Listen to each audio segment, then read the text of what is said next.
Year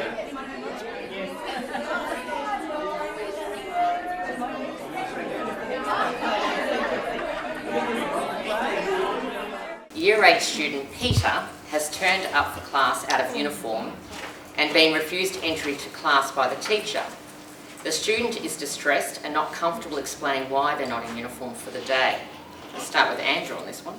What are the psychological things we need to be careful of and aware of when dealing with a situation like this?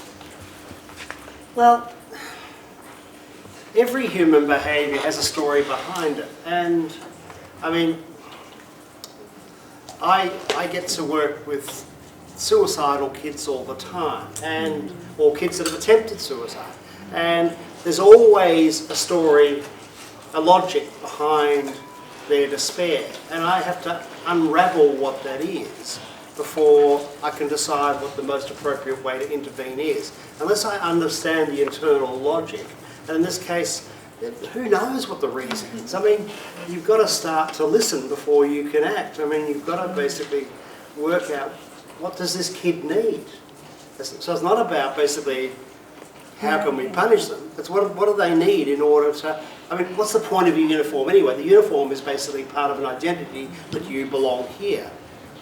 I guess that's the reason we have uniforms. I don't know, I can't think of any other reason. And so partly it's a marker of your belonging. And so here's a kid who's coming to school. It could be defiant because they want to be different.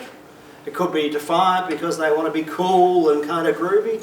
But even that tells us something about that kid that's useful to know. Or it could be that something else has happened that, oh, who knows what. But we need to understand first before acting.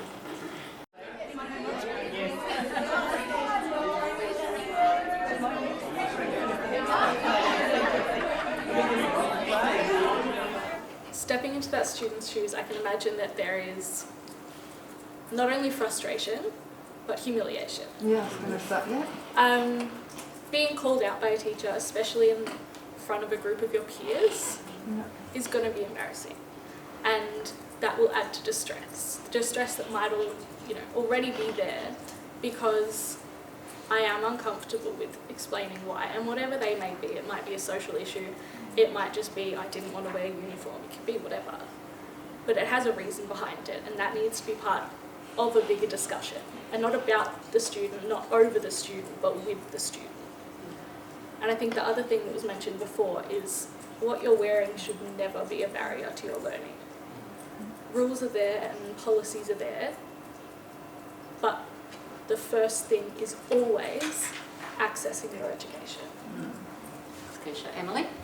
Yeah, I think, well, following on from what you all said, despite whatever the reason is that the student isn't in uniform, they've still come to school, so they're still ready to learn. So I think they'd be kind of searching for something and be like, okay, I've come to school, so what can you, and I'm distressed, so what can the school offer me to help me still access my learning even though I haven't met your standards in my uniform. So kind of that that understanding, and also, knowing that the school does understand the reasons and is also willing to help them and provide them with the ability to still, like Keisha said, have that access to that education as well. Because I know at my school, there's a lot of all my friends and my year level always think that our school is really honed in on our uniform and trying to turn us into a private school and everything. And the argument is always, what difference is uniform going to make to our education and our learning? So, Andrew, you've got to make a comment. When I was schooled in 1832, I have a memory, a humorous memory, of girls who were required to kneel as a teacher would measure the distance between the knee and the top of the skirt. And I always thought about just how wonderfully educational this must have been for the females in the school. I'm sure the women here have all benefited from such an intervention. And, what a waste of time. What an utter waste of time. I don't know, does anyone here know why they did that? They don't still do it, surely. They must have touched upon, voice skill sets still have to be That's true, that's true. Oh, Yeah. and what would happen if you flashed your knickers just like All flat out. With the nuns. Yeah, the boys may get around. I see. It's about control and it's about power. I I have power and I can make you do something. That's I remember exactly in right. our school rules with like earrings, sleepers like these for girls, they couldn't be more than 12 millimetres. I remember in year 8, our maths teacher getting a rular and measuring one of the girls in my class's earrings. And I don't remember if he was doing that out of a joke or out of seriousness, but like you said, like, What's But so he's so- important? Like, no, one of the So I'll children go was to Amy now. What process would you enact for a positive outcome for school and the family if that situation unfolded at Sandringham? We do have quite a traditional uniform.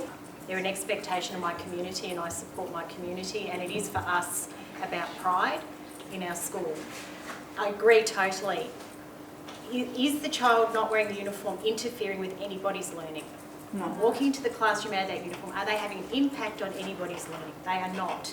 So the only time when you want the teacher to deal with something in a class situation is when it's impacting on other people's rights within the classroom. That child just should have been welcomed in, sat down and get into the learning, because that's what they're there for. The conversation I would hope, I would have had as a teacher would be then with the child at the end, like, can I help you? What can I do? Yeah. I'd rather have a kid at school than in Yeah. a blazer. So I've got some kids where I say, okay, wear the sports uniform. You just have to show pride of being part of the community. You can wear the sports uniform. I've had the argument with my staff about the VCAL kids. Rather the VCAL kids be there on time and get their VCAL certificate than wear a blazer, quite frankly. So I think you've got to work it within your community, but to respond in that way is never the right approach, because every child has a story. I can tell you which kids in my school have wellbeing issues around uniform. I can tell you which ones are just defiant. But I still have the same approach to both. I don't change my approach regardless of which type of child, because defiance is part of being a teenager. We all did it. But how you treat it and how you respond to it. Kids will respond if you are nice and kind and supportive. They'll do the right thing. If you dig your heels in, they'll dig their heels in further. But I can tell you the honest truth is the perception in my community is we were being labelled the Drago Povo school, and our community, our primary schools and our parents said you need to have a uniform that looks like this. It is a hangover from the British education system. If you teach in Britain, they all wear a uniform with a blazer. It's just how it is. But I think it's how you manage that within your community and the messaging you give around why you have it. And the reason I say is because of pride. Our students have very low pride in the data. I know some people may say I'm ridiculous, but I have seen a degree of pride grow in our kids when they feel a sense of belonging and collective responsibility. And again, it's about when you do the right thing, you should get a reward. When you don't do the right thing, you should get support to be able to learn how to do the right thing. And the right thing varies for every kid. Yeah. John, one here and then to John. Ragni? Gail, also, it's, I went through this with Denny as well. It's security. It's getting very bad where you've got outsiders that are going into schools. Yeah. They're actually going into schools. They don't advertise it, but there have been weapons and stuff and gangs that have actually gone into schools. Because they're not in uniform. Because they're not uniform, you cannot. Identify. You cannot. Yeah, we got 1,500 kids. You don't know who's coming, who's going.